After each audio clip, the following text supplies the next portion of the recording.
Now next हमारे जो topic से वो सब टॉपिक से इस लेबर कोड्स के। तो दूसरा सब टॉपिक जो है वो कोड ऑन वेजेस 2019 को लेकर है।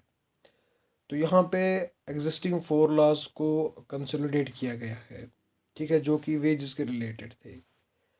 तो इसका एम क्या है? वर्कर्स का जो राइट है उसको strong banana, while promoting simplicity and uniformity in wage related compliance for employers।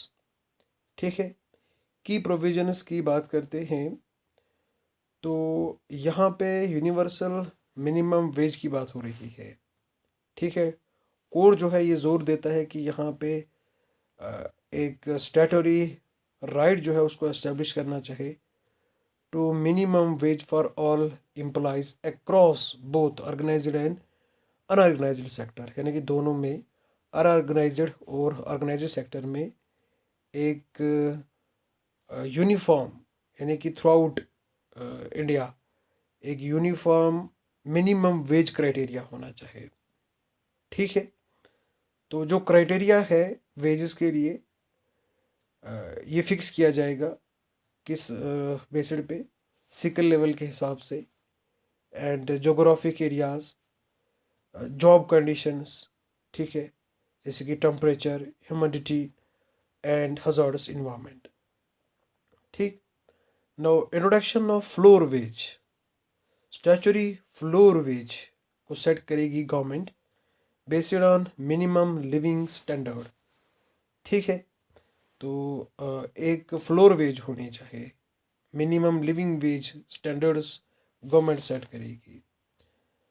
तो कोई भी स्टेट मिनिमम वेज को इस लेवल से नीचे फिक्स नहीं कर पाएगा। ठीक है, no state can fix minimum wage below this level. आई बात समझ में? तो यहाँ पे यूनिफॉर्मिटी को इंश्योर करना है नेशन वाइड। तो कंपनसेशन, ये टाइमली पेमेंट होना चाहिए, और ये जो ओवर टाइम कंपनसेशन है वो एट लीस्ट ट्वाइस होना चाहिए नॉर्मल रेट से। ठीक है, नाउ स्टैंडर्ड्स, स्टैंडर्डाइज की डिफिनीशंस, ये सिंप्लीफिकेशन करना है। For example wage employees across entire legislative framework, और जो कंप्लायंस कन्फ्यूजन है उसको रिड्यूस करना है। ठीक है, ये की प्रोविजन से इस वेज कोड को लेकर। ठीक, नाउ मेरिट्स क्या क्या है, इसके सिग्निफिकेंस क्या है? सबसे पहले रीजनल जो डिस्पैरिटी है वो कम हो जाएगी। ठीक है, सेंट्रल गवर्नमेंट फिक्स करेगी फ्लोर वेज को based on minimum living standards. Gender equality promote होगी। ठीक है, ensures gender equality, equal wages and equal working condition across gender, इसमें ट्रांसजेंडर्स को भी इंक्लूड किया है। Establish trust based ecosystem by decriminalisation of offences. ठीक है, ये रिप्लेस करेगा imprisonment for some first time offences with monetary fine. ठीक है, किसके ज़रिए? मॉनेटरी फाइन के ज़रिए। ठीक, नाउ कंसर्न्स और डेमेरिट्स, इम्प्लीमेंटेशन इश्यूज हैं। ठीक है, एंड फेडरल राइट्स, स्टेट्स जो हैं ये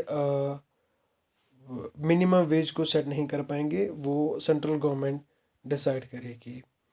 तो यहाँ पे इम्पैक्ट पड़ेगा। ठीक है, जो स्टेट्स मिनिमम वेज को डिसाइड करते, किस वजह से? नेशनल फ्लोर वेज जो है वो सेंट्रल गवर्नमेंट डिसाइड करेगी।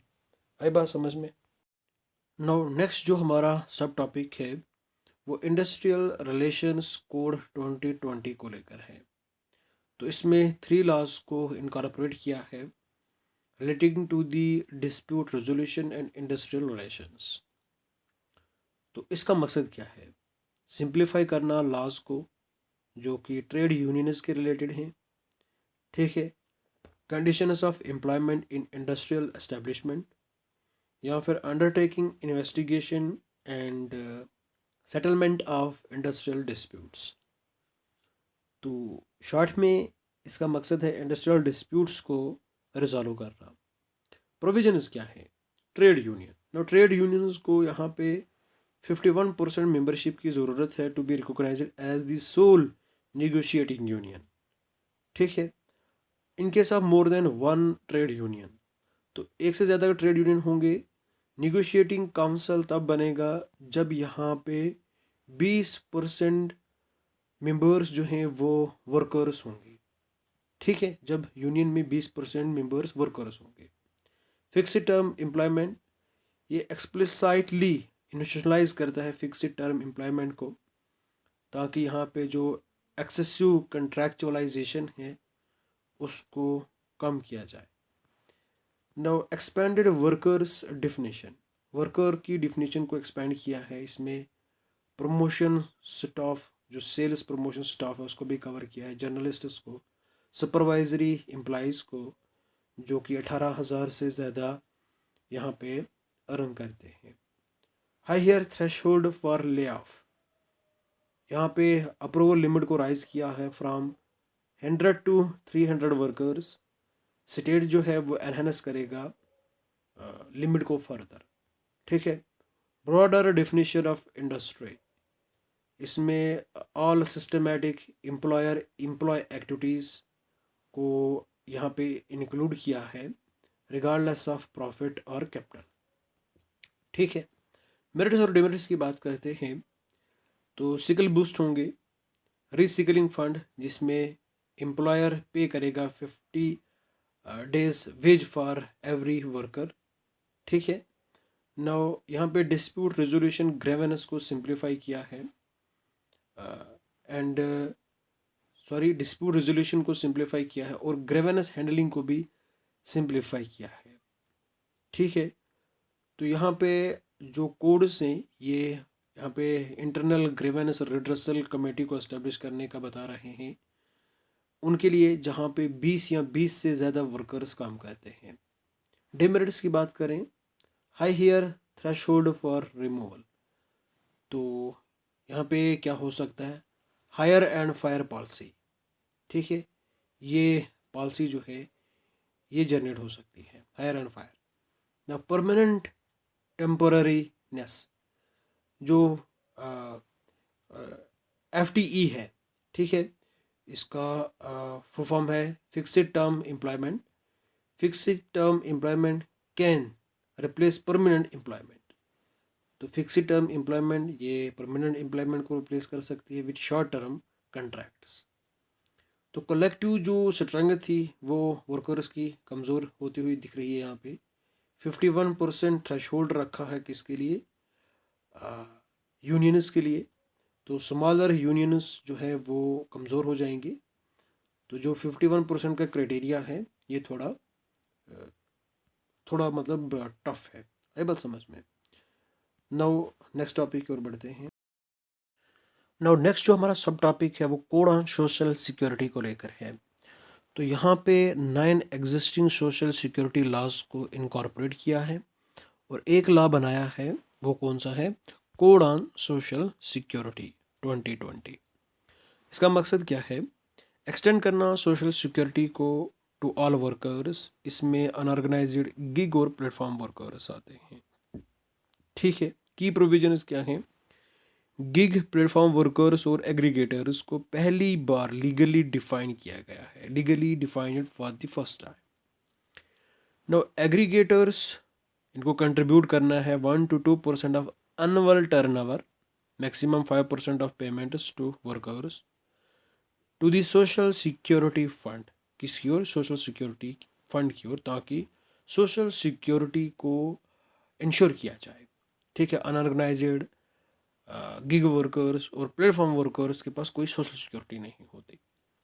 No, expanded employees state insurance coverage, तो ये जो expanded employees state insurance coverage है ये अब अप्लाई होगी पैन इंडिया, और यहाँ पे जो क्राइटेरिया था नोटिफाइड एरियाज उसको एलिमिनेट कर दिया गया है। Now uniform definition of wages. Wages अब इसमें इंक्लूड होता है basic pay, dearness allowance and retaining allowance. ठीक है। Now gratuity of fixed term employees. Fixed term employees ये एलिजिबल होंगे ग्रेट्यूटी को after 1 year of continuous service. ठीक है, पहले 5 years था, जब ये 5 साल बराबर करते फिर ये एलिजिबल होते, लेकिन अब 1 साल जब ये सर्विस पूरी करेंगे तो ये ग्रेट्यूटी के लिए एलिजिबल हो जाएंगे। ठीक है, मेरिट्स और डिमेरिट्स की बात करते हैं। National debate for national database for unorganised workers, ये प्रोवाइड करता है for creating a national digital platform with registration and skill details of organised work. इसमें सिकल डिटेल्स जो हैं अनऑर्गेनाइज्ड वर्कर की, उसको यहाँ पे रजिस्टर किया जाता है।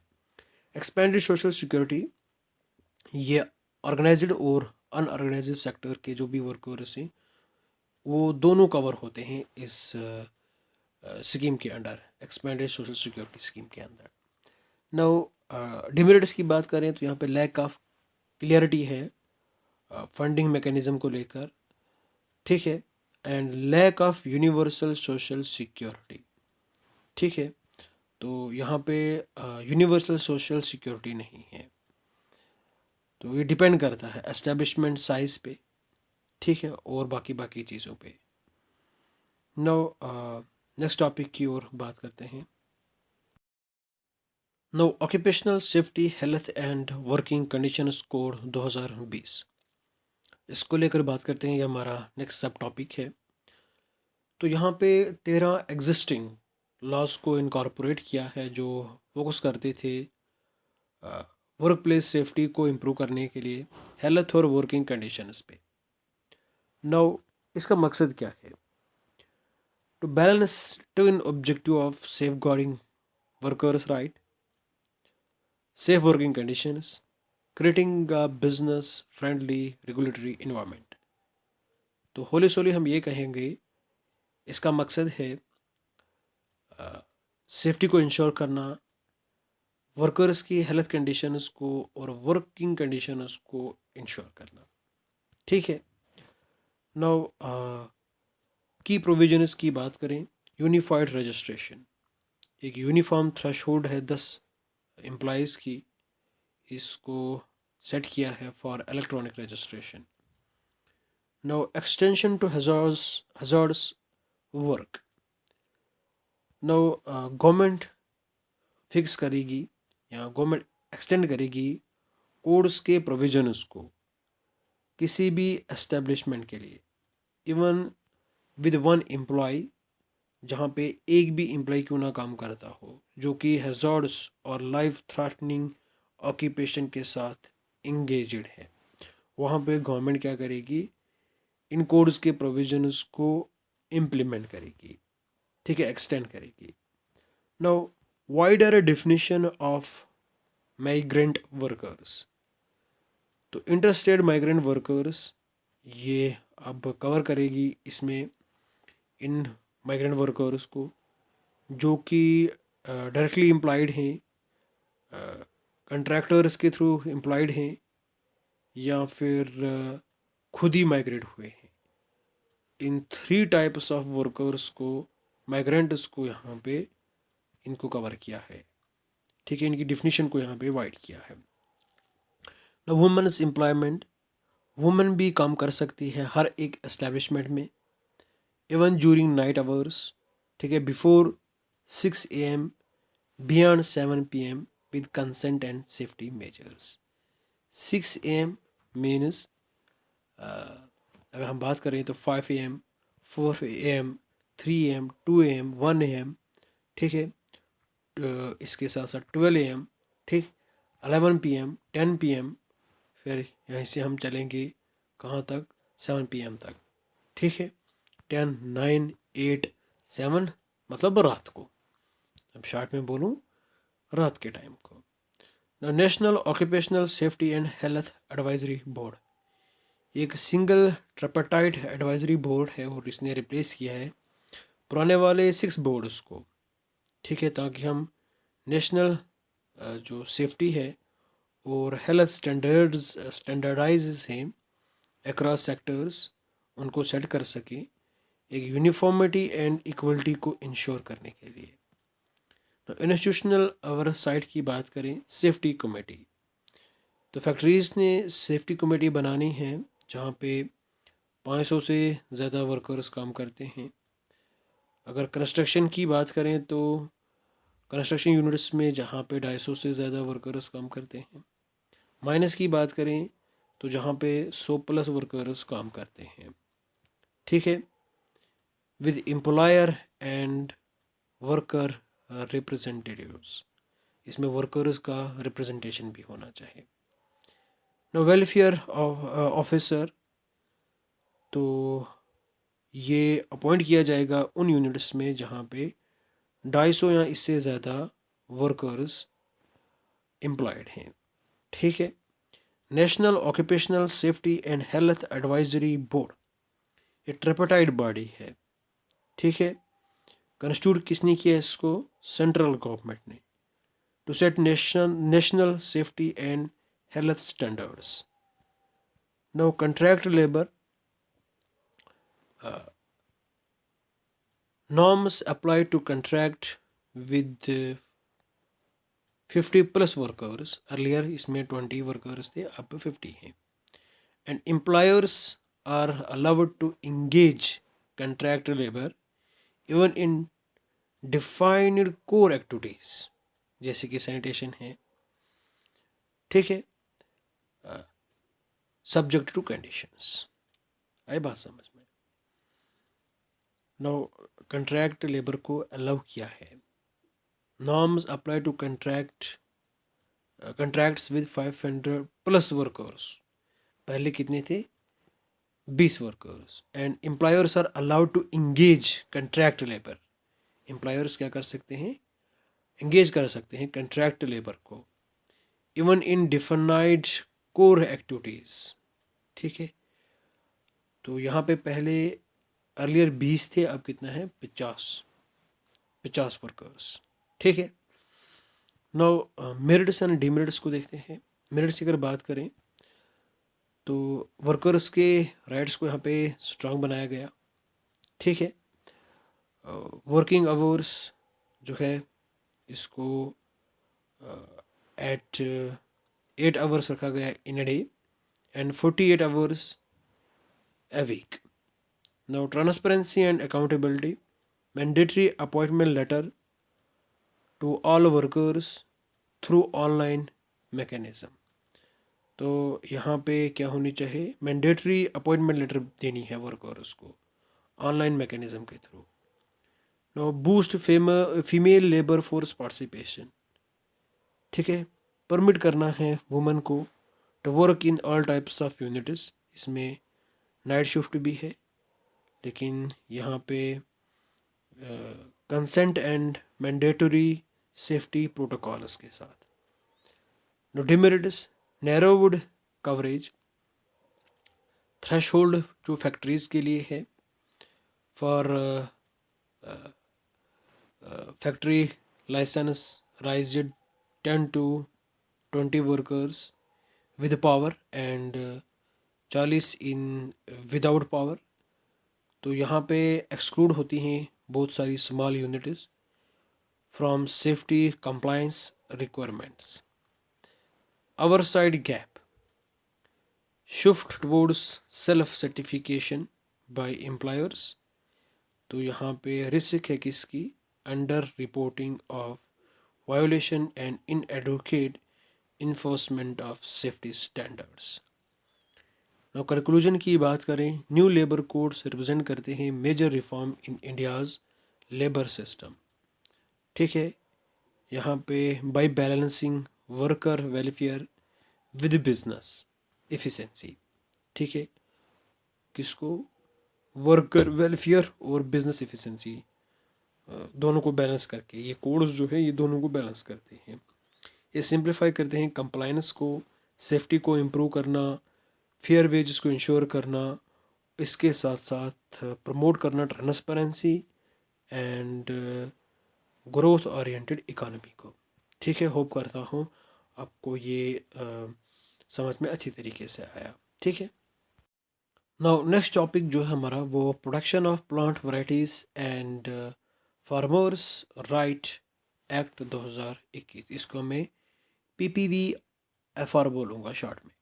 ठीक है, तो न्यूज़ में किस वजह से है, रिसेंटली सिल्वर जुबली सेलिब्रेट होती है पीपीवी एफआर एक्ट 2021 की, इस वजह से ये न्यूज़ में है। नाउ अब डिटेल से जानते हैं। पीपीवी एफआर एक्ट को लाया गया था ताकि हम फुलफ़िल कर सकें इन्फोर्समेंट ऑफ ट्रिप्स एग्रीमेंट। ठीक है, trade related aspects of intellectual property rights agreement, ये किसका है, डब्ल्यूटीओ का है, और इंडिया ने इसको रेटिफाई भी किया है। नाउ ट्रिप्स एग्रीमेंट ऑफर करता है मेंबर कंट्रीज़ को कि वो चूज़ कर सकते हैं to protect plant varieties through patents and an effective sui generis system, या फिर combined both patent और sui generis system। sui generis system का मतलब होता है कस्टमाइज्ड यूनिक लीगल फ्रेमवर्क जो कि डिज़ाइन किया गया है टू प्रोटेक्ट समथिंग जो कि that does not fit neatly into existing categories. ठीक है, जो कि एग्जिस्टिंग कैटेगरीज में फिट ही नहीं होती, यूनिक है। ठीक है, specially in intellectual property law. तो इंडिया ने क्या किया है, इंडिया ने पेटेंट को नहीं लिया है प्लांट्स को प्रोटेक्ट करने के लिए। तो इंडिया ने चूज़ किया है प्लांट वैरायटीज़ को सेफ गार्ड करने के लिए किसको, sui generis सिस्टम को। ठीक है, instead India choose to safeguard plant varieties through sui generis system. आई बात समझ में। नाउ पीपीवी एफआर एक्ट के बारे में बात करते हैं, protection of plant varieties and farmers act. इसका ऑब्जेक्टिव क्या है, ठीक है, एस्टेब्लिश करना effective system for the protection of plant varieties, किसको, प्लांट वैरायटीज को प्रोटेक्ट करना। The right of farmers and plant breeders और फार्मर्स के राइट को प्रोटेक्ट करना। ठीक है, and to encourage the development of new plant varieties, ताकि हम क्या कर सकें, न्यू प्लांट वैरायटीज को डेवलप कर सकें। No it is in conformity with the National Union for Protection of New Varieties of Plants 1978।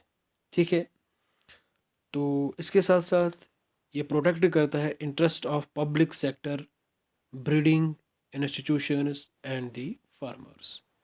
ठीक है, ये जो पब्लिक सेक्टर ब्रीडिंग इंस्टीट्यूशंस होते हैं और फार्मर्स होते हैं, इनके इंटरेस्ट को भी ये पीपीवी एफआर जो है ये प्रोटेक्ट करता है।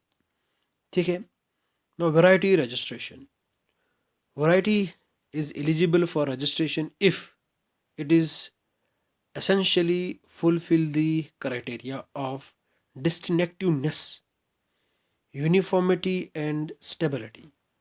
ठीक है, अगर ये क्राइटेरिया को वैरायटी फुलफिल करती है, किस क्राइटेरिया को, डिस्टिंक्टिवनेस, ठीक है, और यूनिफॉर्मिटी एंड स्टेबिलिटी, तभी इसको क्या किया जाएगा, रजिस्टर किया जाएगा। Now rights under the act, act के अंडर कौन कौन से राइट्स हैं। ब्रीडर्स राइट्स की बात करते हैं, ब्रीडर के पास एक्सक्लूसिव राइट है to produce, sell, market, distribute, import, export the protected variety, खाली ब्रीडर कर सकता है, ब्रीडर के पास एक्सक्लूसिव राइट है। ना रिसर्चर्स राइट, रिसर्चर्स यूज कर सकते हैं any of the registered varieties for conducting experiments या फिर रिसर्च। ठीक है, तो इसमें इंक्लूड होता है use of a variety as an initial source of variety for the purpose of developing another variety. ठीक है, इनिशियल सोर्स की तरह इसको यूज़ कर सकते हैं एक अनदर वैरायटी को डेवलप करने के लिए। बट रिपीटेड यूज़ के लिए प्रायर परमिशन की ज़रूरत है। जो भी रजिस्टर्ड ब्रीडर होगा उससे प्रायर परमिशन की ज़रूरत है, प्रायर परमिशन लेनी है। ठीक है ना। फार्मर्स राइट की बात करते हैं तो registration of a new variety and production in like manner as a breeder of variety. तो जैसे ब्रीडर की वैरायटी यहाँ पे रजिस्टर की जाती है, उसको प्रोटेक्ट किया जाता है, इसी तरह फार्मर के लिए भी है। Now farmers variety can also be registered as an extant variety। ठीक है, फार्मर की जो वैरायटी है उसको एज एन एक्सटेंड वैरायटी की तरह यहाँ पर रजिस्टर किया जा सकता है। फार्मर्स एलिजिबल हैं for recognition and reward for the conservation of plant genetic resources of land races and wild relatives of economic plants. ठीक है, फार्मर्स एलिजिबल हैं रिकॉग्निशन के लिए एंड रिवार्ड्स के लिए जब वो कंजर्व करेंगे प्लांट जेनेटिक रिसोर्स को ऑफ लैंड रेसेस और जो वाइल्ड रिलेटिव्स हैं जिनका इकोनॉमिक इम्पोर्टेंस है, या इकोनॉमिक प्लांट्स हम बोलेंगे जिनको। Farmer shall not be entitled to sell branded seed. ठीक है, फार्मर्स ब्रांडेड सीड को सेल नहीं कर सकते उस वैरायटी के जो कि प्रोटेक्टेड है इस एक्ट के अंडर। ठीक है, पीपीवी एफआर एक्ट के अंडर। ठीक है, बेनिफिट शेयरिंग। अगर कोई भी ऑर्गेनाइजेशन या इंडिविजुअल यूज़ करेगा farmers variety for production, development, breeding and farmer must receive A share of profit. तो फार्मर को शेयर देना है। ठीक है, कैटेगरीज ऑफ वैरायटीज़। तो 3 मेजर ग्रुप्स हैं। एक्सटेंट वैरायटीज़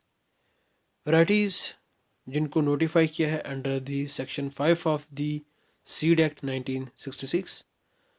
तो वो वैरायटीज़, एक्सटेंट वैरायटीज़ वो वैरायटीज़ हैं जिनको नोटिफाई किया है under section 5 of the seed act 1966 and also the varieties in the public domain are called extant varieties। और जो वैरायटीज़ पब्लिक डोमेन में हैं उनको हम क्या कहते हैं, एक्सटेंट वैरायटीज़।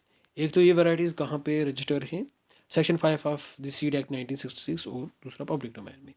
ना farmers varieties and community varieties, ये वो वैरायटीज़ हैं जो कि ट्रेडिशनली कल्टिवेटेड हैं and evolved by the farmers in their fields, the wild relatives, land races which the farmers possesses also fall in this category। एक तो traditional जो varieties हैं जो कि फार्मर्स कल्टिवेट करते आए हैं और अपने फील्ड्स में ये लोग पहले से कल्टिवेट करते आए हैं। दूसरा वाइल्ड रिलेटिव्स। ठीक है, wild relatives and land races which farmers possesses. तो लैंड रेसेस जो कि फार्मर्स के पास हैं, ठीक है, वो इस कैटेगरी में आती हैं। किसमें, फार्मर वैरायटी में या कम्युनिटी वैरायटी में। ठीक, एसेंशियली ड्राइव्ड वैरायटीज़, ये वो वैरायटीज़ हैं that are predominantly derived from an initial variety that retains the character of the initial variety. ठीक है, वो वैरायटीज़ जो इनिशियल वैरायटीज़ से निकली हैं। ठीक है, और इनके पास इनिशियल वैरायटी के भी करेक्टर हैं and is clearly distinguishable from such initial varieties at least for one trait.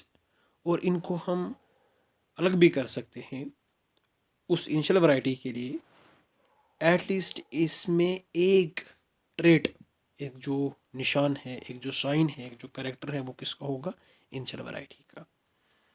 ठीक है, production of plant varieties and farmers right authority, PPV and FRA. ठीक है। फार्मर्स राइट अथॉरिटी इसमें ऐड हो गई। ये स्टैट्यूटरी बॉडी है, एस्टेब्लिश किया है इसको अंडर द PPVFR एक्ट, ठीक है, इसके अंडर इसको एस्टेब्लिश किया है।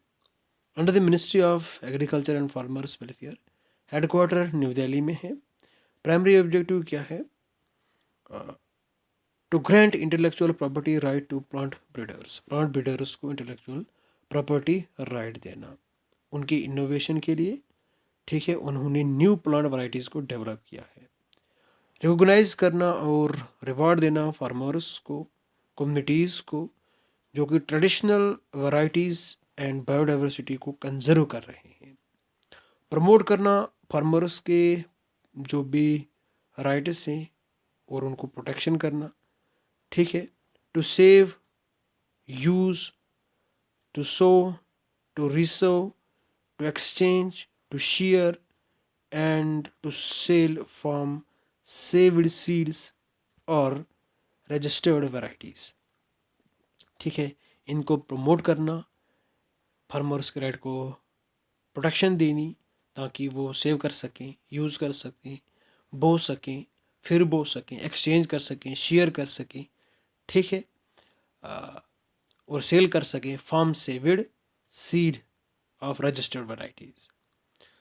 इनकवरेज research and innovation in plant breeding and agriculture, ठीक है। रिसर्च और इनोवेशन को बढ़ावा देना किस में? प्लांट ब्रीडिंग और एग्रीकल्चर में। मेंबर्स की बात करें, चेयरपर्सन और 15 मेंबर्स हैं। इसमें रिप्रेजेंटेटिव्स हैं फार्मर्स के, ठीक है, ट्राइबल ऑर्गेनाइजेशंस की, seed industry and women organisation.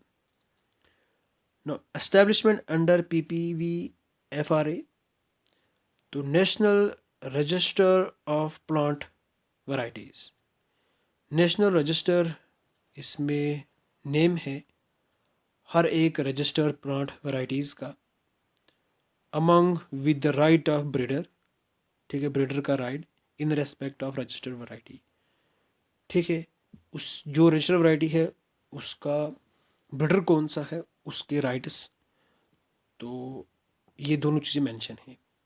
National gene bank, ठीक है, यहाँ पे एस्टेब्लिश किया है to store this seed material, एक बैंक को यहाँ पे एस्टेब्लिश किया है सीड मटेरियल को स्टोर करने के लिए, including parental lines submitted by the breeders, ठीक है, पेरेंटल लाइन्स जो कि ब्रीडर्स ने यहाँ पे भेजी हैं, ऑफ द रजिस्टर्ड वैरायटीज़, किसकी? रजिस्टर्ड वैरायटीज़ की। नाउ नेशनल जीन फंड, तो एक फंड है जिसको यूटिलाइज किया जाता है to be paid by the way of benefit sharing, compensation payable to farmers और सपोर्ट करना sustainable use of genetic resources. तो ये फंड जो है, एक तो ये कंपनसेशन देते हैं फार्मर्स को, और इस फंड का जो यूज़ है वो इस फंड को यूज़ किया जाता है जो सस्टेनेबल यूज़ है जेनेटिक रिसोर्सेज का, उसको सपोर्ट करने के लिए। आई बात समझ में? नाउ लिमिटेशंस क्या हैं इस एक्ट के? प्रोसीजरल कॉम्प्लेक्सिटीज़, यहाँ पे रुकावटें हैं इन द रजिस्ट्रेशन प्रोसेस, ठीक है। तो यहाँ पे टेस्टिंग क्राइटेरिया जो है वो डिफ़िकल्ट है बिना टेक्निकल असिस्टेंस के। आई बात समझ में? नो डिस्प्यूट्स, पोटेंशियल डिस्प्यूट्स हैं in benefit sharing and difficulties हैं in balancing between breeders right and farmers right, ठीक है। वीक इन्फोर्समेंट मैकेनिज्म, यहाँ पे चैलेंज है in effective execution due to lack of awareness among the farmers and non-availability of sufficient enforcement capacity। Farmers के पास उतना awareness नहीं है, ठीक है, और कैपेसिटी नहीं है इन चीज़ों को अच्छे से इम्प्लीमेंट करने के लिए। Now balancing rights and access, तो देयर आर कंसर्न्स, ठीक है, that can that it can facilitate the monopolize of particular variety by large farmers, which may disadvantage small scale farmers. तो कोई एक पर्टिकुलर वैरायटी जो है वो अपनी मोनोपोली क्रिएट कर सकती है, ठीक है। तो जो स्मॉल फार्मर्स हैं उनके लिए ये एक डिसएडवांटेज है। लॉस ऑफ ट्रेडिशनल नॉलेज, तो यहाँ पे सफिशेंट इंसेंटिव्स नहीं हैं फॉर ट्रेडिशनल ब्रीडिंग प्रैक्टिसेस। तो इस वजह से जो ट्रेडिशनल नॉलेज है, क्लाइमेट रेजिलेंट वैरायटीज़ हैं, वो कहीं ना कहीं लॉस हो सकती हैं। तो सिग्निफिकेंस क्या है इस एक्ट की? यील्ड को इम्प्रूव करना, ठीक है। हाई क्वालिटी जो सीड्स हैं, हाई यील्ड जो वैरायटीज़ हैं उनको डेवलप करना, फार्मर्स के राइट्स को प्रोटेक्ट करना, ठीक है। क्वालिटी सीड्स को डेवलप करना, रिसर्च एंड इनोवेशन को बढ़ावा देना, ठीक है। किसमें? ब्रीडिंग में, ठीक है, इन्वेस्ट करना, इंसेंटिव्स प्रोवाइड करना ब्रीडर्स को, इन्वेस्ट करना रिसर्च एंड डेवलपमेंट में, एंड सस्टेनेबल एग्रीकल्चर कंट्रीब्यूट करना to enhance food security and climate resilience, preserve करना ट्रेडिशनल नॉलेज को। आए बात समझ में? नो कंक्लूजन की बात करते हैं। As the production of plant varieties and farmers right act 2021, इसके 25 ईयर्स कंप्लीट हो चुके हैं। तो ये एक डिस्टिंक्टिव इंडिया का रेस्पॉन्स है to global intellectual property obligation, ठीक है। On that consciously balance innovation with equity. No इस सीरीज़ का जो हमारा नेक्स्ट टॉपिक है वो मैरीटाइम सेक्टर ऑफ इंडिया को लेकर है। तो न्यूज़ में किस वजह से है? रिसेंटली प्राइम मिनिस्टर ने अनवील किया है लैंडमार्क मैरीटाइम इनिशिएटिव, किसके लिए? ग्रोथ और सस्टेनेबिलिटी को बूस्ट करने के लिए। किसमें? मैरीटाइम सेक्टर में, ज्यूरिंग दी इंडिया मैरीटाइम वीक 2025, ठीक है। किसके दौरान? इंडिया मैरीटाइम वीक 2025 के दौरान। मेजर इनिशिएटिव्स कौन कौन से लॉन्च किए गए इस मैरीटाइम वीक के दौरान? तो maritime investment road map, India ने इनवाइट किया है सिंगापुर को to join it is 1 lakh crore maritime investment road map. तो इसमें ship building, port modernisation and green fuel collaboration, ठीक है। तो इंडिया किसको इनवाइट करता है? सिंगापुर को, to join 1 lakh crore maritime investment sector. इसमें शिप बिल्डिंग, पोर्ट मॉडर्नाइजेशन और ग्रीन फ्यूल कोलैबोरेशन के लिए। नाउ डीजी बंदर, तो ये एक नेशनल फ्रेमवर्क है। हर एक पोर्ट को data driven, AI enabled and interconnected बनाना है। इसका मकसद है एफिशिएंसी को इम्प्रूव करना, सेफ्टी को इम्प्रूव करना, ट्रांसपेरेंसी को इम्प्रूव करना अक्रॉस इंडियाज़ पोर्ट्स, ठीक है। इंडिया के जो पोर्ट्स हैं वहाँ पर ट्रांसपेरेंसी, सेफ्टी, एफिशिएंसी को इम्प्रूव करना है, ठीक है। आई बात समझ में ना?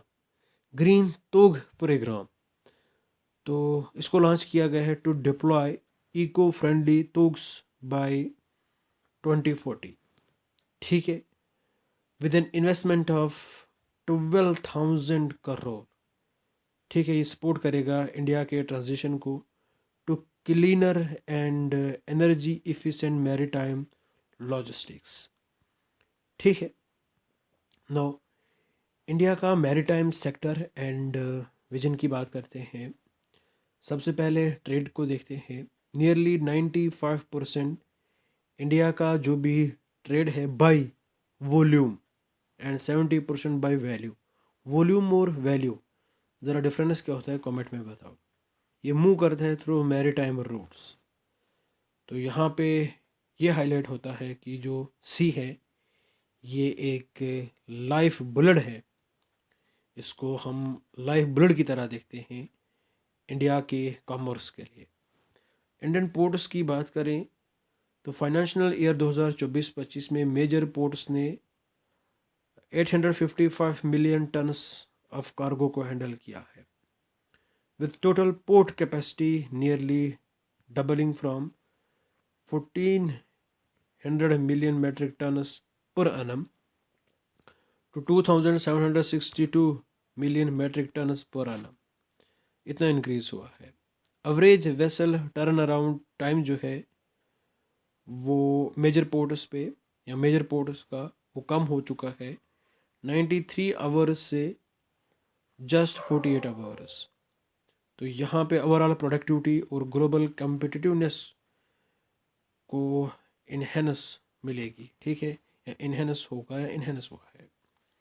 तो शिपिंग सेक्टर की बात करें तो जो नंबर है इंडियन फ्लैग्ड वेसल्स का ये राइज हुआ है 1205 से 1549 तक, ठीक है, 1549, ठीक है, 1549। And gross tonnage of the Indian fleet ये इंक्रीज हुए हैं फ्रॉम 10 मिलियन ग्रॉस टन से टू 30.52 मिलियन ग्रॉस टन्स।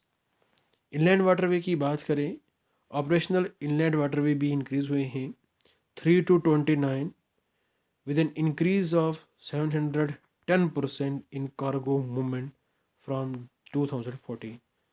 710% से कार्गो मूवमेंट इंक्रीज हुआ है एज कम्पेयर टू 2014। तो वर्क फोर्स की बात करें, इंडियाज सी फ्रेर वर्क फोर्स ये भी राइज हुई है 1.25 लाख टू आवर 3 लाख, ठीक है। नाउ ये 12% of the global seafaring workforce को यहाँ पे अकाउंट करता है इंडिया। एंड इंडिया जो है ये वर्ल्ड टॉप 3 सप्लायर है ऑफ ट्रेंड सी फ्रेयर्स, ठीक है। आई बात समझ में? इंडिया जो है टॉप 3 सप्लायर है, यानी कि टॉप 3rd सप्लायर है ट्रेंड सी फ्रेयर्स का। नाउ चैलेंज कौन से हैं मैरीटाइम सेक्टर में? सबसे पहले connectivity bottleneck, lack of adequate last mile connectivity to the ports through road rail. तो इस वजह से ट्रेड जो है वो यहाँ पे चैलेंजेस हैं, ठीक है, मार्केट एक्सेस मिलने के लिए। एंड जो लॉजिस्टिक कास्ट है वो इंक्रीज हो जाती है, ठीक है। कनेक्टिविटी इंफ्रास्ट्रक्चर नहीं है, जो पोर्ट से वो कनेक्ट नहीं है बाकी रीजन्स के साथ थ्रू रोड्स एंड रेल, ठीक है। Now transshipment competitiveness, limited transshipment handling capacity है इंडिया के पास, तो टफ कंपटीशन है। नियर बाय ट्रांसशिपमेंट हब जो है जैसे कि पोर्ट ऑफ कोलंबो है श्रीलंका का, तो ये नेबरिंग पोर्ट है, यहाँ पे कंपटीशन जो है ज़्यादा है, ये बड़ा पोर्ट है, यहाँ पे सबसे ज़्यादा कैपेसिटी है ट्रांसशिपमेंट को हैंडल करने के लिए। Indian flagged tonnage, high tax provisions with progressively high tax on large vessels, ठीक है, ये डिस्कवरेज करता है ship registration under Indian flag. India's shipping registry account करती है ओनली 0.8% ऑफ वर्ल्ड वेसल्स। कितना? 0.8% इंडिया की जो शिपिंग रजिस्ट्री है वो अकाउंट करती है कितना? 0.8% वर्ल्ड की जो भी वेसल्स हैं। मैन्युफैक्चरिंग गैप्स की बात करें, इंडिया शेयर करता है इन ग्लोबल शिप बिल्डिंग में, ये तो कम ही है, जस्ट अबाउट 1%।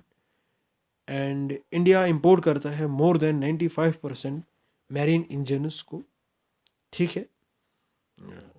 मैरीन इंजन्स जो कि हमने कमर्शियल शिप्स में इंस्टॉल किए हैं, installed on commercial ships, 95% engines को इंपोर्ट करते हैं।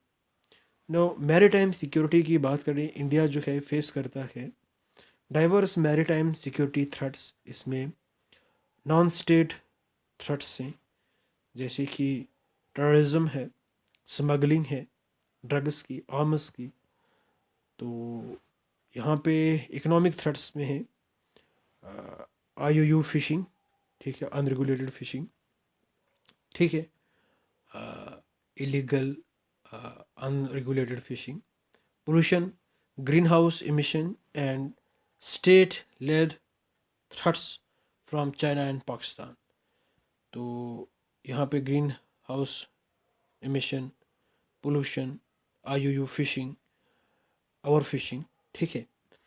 और इसके साथ साथ अगर हम देखें तो पाकिस्तान और चाइना, यहाँ से भी अ, मतलब चैलेंजेस हैं। नाउ मेजर इनिशिएटिव्स क्या है फॉर आत्मनिर्भर भारत इन मैरीटाइम सेक्टर।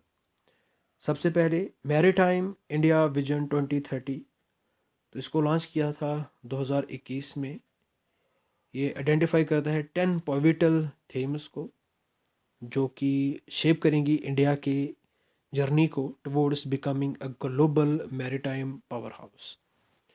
फिर उसके बाद अमृतकाल विजन 2047, ये लॉन्ग टर्म रोड मैप है इंडिया के मैरीटाइम मैरीटाइम के लिए, ठीक, with nearly 80 lakh crore investment in ports, coastal shipping, inland waterways, shipbuilding and green shipping. कितने? 80 लाख करोड़ इन्वेस्टमेंट है। Maritime Amritkaal vision 2047 long term roadmap है, ठीक है। फिर हमारे पास है सागरमाला प्रोग्राम। ये जो है ये जो प्रोग्राम है ये फोकस करता है कटिंग लॉजिस्टिक कॉस्ट्स, यानी कि लॉजिस्टिक कॉस्ट जो है वो कम करने का इसमें मकसद है। ट्रेड इफ़िशेंसी को इन्हेंस करना, इसके साथ साथ एम्प्लॉयमेंट को क्रिएट करना through smarter greener transport networks. Port development, India operationalise करता है अपने first deep water international transshipment hub को at Vizhinjam and the one nation one port process initiative.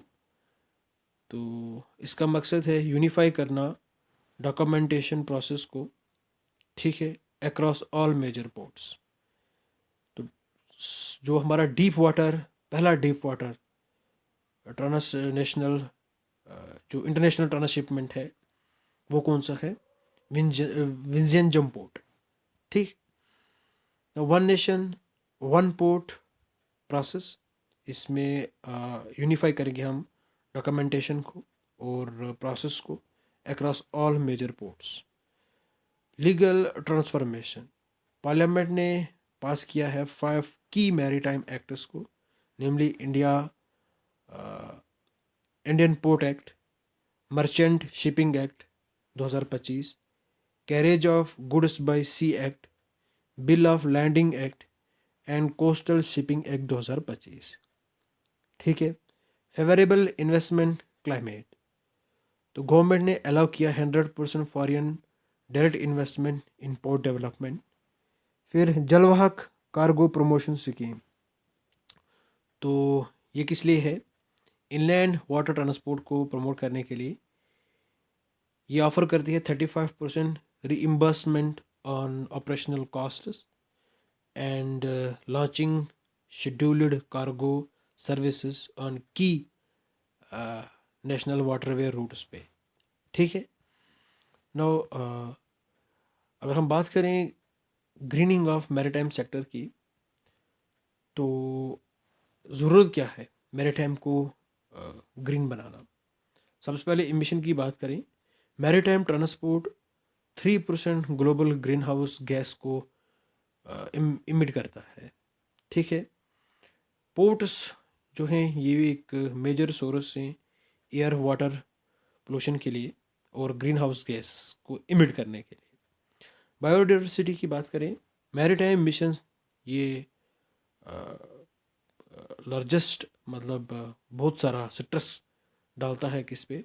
Pressure डालता है जो भी रिच बायोडाइवर्सिटी है और मैरीन लाइफ है, जो मैंग्रोव्स, लगून्स, कोरल रीफ्स, बीच में पाई जाती है अलोंग कोस्ट पे, ठीक है। तो कोस्ट पे, बीचेस में, मैंग्रोव्स में, लगून्स में, कोरल रीफ से ये रिच बायोडाइवर्सिटी है। बीच से यहाँ पे रिच बायोडाइवर्सिटी है, इस पे प्रेशर पड़ता है। एनर्जी सिक्योरिटी, कन्वेंशनल शिप्स जो हैं ये रिलाई करती हैं heavily on imported heavy fuel पे और मैराइन डीजल पे, which are affected by volatile global price and geopolitical shift. ठीक है, सप्लाई चेन डिस्ट्रप्शन हो जाती है, टेंशन क्रिएट हो जाते हैं, एक्सपोर्ट पे बैन हो जाती है। ठीक है, इम्पोर्ट बिल ज़्यादा आती है। Now fulfilment of sustainable development goals. ठीक है, सस्टेनेबल डेवलपमेंट गोल्स की अगर बात करें तो इंटरनेशनल मैरीटाइम ऑर्गेनाइजेशन इन्होंने सेट किया है target of 40% carbon dioxide reduction from shipping by 2030, यानी कि 2030 तक हम 40% कार्बन डाइऑक्साइड के इमिशन को कम करेंगे, जो कि शिप्स इमिट कर रही हैं, शिप्स रिलीज कर रही हैं। मेजर्स, इंडियन पोर्ट्स एक्ट 2025, तो यहाँ पे ग्लोबल ग्रीन नॉर्म्स को मैंडेट करने की, इम्प्लीमेंट करने की कोशिश हो रही है इस एक्ट के under. And introduces robust pollution control and disaster readiness measures to promote sustainability and eco friendly port practices. ठीक है, तो robust pollution control measures introduce करने की कोशिश हुई इस इंडियन पोर्ट एक्ट के थ्रू। एंड डिज़ास्टर रेडीनेस रहना है, हमें मेजर्स लाने हैं ताकि हम सस्टेनेबिलिटी और इको फ्रेंडली जो पोर्ट प्रैक्टिस है उसको प्रमोट करें। तो इसके साथ साथ international convention for the prevention of pollution from ships, ठीक है, मारपोल and blast water management, India इसके साथ भी अलाइन है। ठीक है, या इंडियन पोर्ट एक्ट जो है ये इसके साथ भी अलाइन है। मैरीटाइम इंडिया विजन, तो मैरीटाइम इंडिया विजन 2030 यहाँ पे की जो इंटरवेंशन हैं जैसे कि रिन्यूएबल एनर्जी का यूजेज, एयर जो इमिशंस हैं उनको रिड्यूस करना, वाटर यूजेज को ऑप्टिमाइज़ करना, सॉलिड वेस्ट मैनेजमेंट को इम्प्रूव करना। तो यहाँ पे इनकी इंटरवेंशंस को यहाँ पे आइडेंटिफाई किया जाता है। ठीक है, नाउ हरित सागर ग्रीन पोर्ट गाइडलाइंस, इसकी बात करते हैं। तो ये सर्व करता है as a comprehensive framework to help Indian ports, किस लिए, to develop safe efficient green and sustainable operations. ठीक है, ताकि हम क्या कर सकें, सेफ एफिशिएंट ग्रीन और सस्टेनेबल ऑपरेशंस को यहाँ पे डेवलप कर सकें। Now green tug transition programme, ठीक है, इसका मकसद है to drive the transition from conventional fuel based harbour togs and to the marine vessel that help other vessels by pushing or pulling them। ठीक है, तो मैरीन वेसल्स की help से हम क्या कर सकते हैं, दूसरी वेसल्स को पुल पुश कर सकते हैं। ठीक है, विद डायरेक्ट कंटैक्ट और टो लाइन, ठीक है, एक डायरेक्ट कंटैक्ट या फिर टो लाइन से, टू ग्रीनर मोर सस्टेनेबल तरीके से। ठीक है, ये एक अल्टरनेटिव तरीका है। हरित नौका ग्रीन वेसल इनिशिएटिव, तो इसको लॉन्च किया है to promote and for adoption of greener technologies, किसमें, इनलैंड वाटर वेसल्स में या इनलैंड वाटरवे वेसल्स में। तो यहाँ पे ग्रीनर टेक्नोलॉजी को अडॉप्ट करने के लिए इस इनिशिएटिव को यहाँ पे अडॉप्ट किया गया। तो इंडिया मैरीटाइम सेक्टर ये एक डिसिसिव ट्रांसफॉर्मेशन की ओर बढ़ रहा है, from a support service for trade to a strategic engine of economic growth. ठीक है, सस्टेनेबिलिटी एंड ग्लोबल इन्फ्लुएंस। तो इंडिया का जो मैरीटाइम सेक्टर है वो किसकी ओर फॉरवर्ड कर रहा है, इकोनॉमिक ग्रोथ, सस्टेनेबिलिटी और ग्लोबल इन्फ्लुएंस की ओर। तो पोर्ट एफिशिएंसी राइज हुई है, ठीक है। इनलैंड वाटरवे ये भी एक्सपैंड हुआ है, ठीक है। तो ग्लोबली इंडिया compete कर रहा है एंड वर्क फोर्स जो है वो यहाँ पे इंक्रीज हुई है। स्ट्रॉन्ग पुश किया है इंडिया ने टुवर्ड्स डिकार्बनाइजेशन, एंड इंडिया जो है वो अलाइन है इसके मैरीटाइम ग्रोथ के साथ with the twin imperative of आत्मनिर्भर भारत एंड क्लाइमेट रेस्पॉन्सिबिलिटी, ठीक है। एक तो हमें सेल्फ रिलायंट भी बनना है, दूसरा हमें क्लाइमेट को चेंज होने से भी रोकना है, वो भी हमारे पास रिस्पॉन्सिबिलिटी है। पोल्यूशन से बचना है, ठीक है। आई होप आपको ये टॉपिक अच्छे से पसंद आया होगा, ठीक है, समझ में भी आया होगा। फ़िलहाल ये एक स्ट्रेटजी अपनाई है, तो फिर देखते हैं आगे क्या होगा। अगर आपको समझ में आया तो फीडबैक ज़रूर देना, ठीक। नाउ नेक्स्ट हम शॉर्ट न्यूज़ को देखते हैं।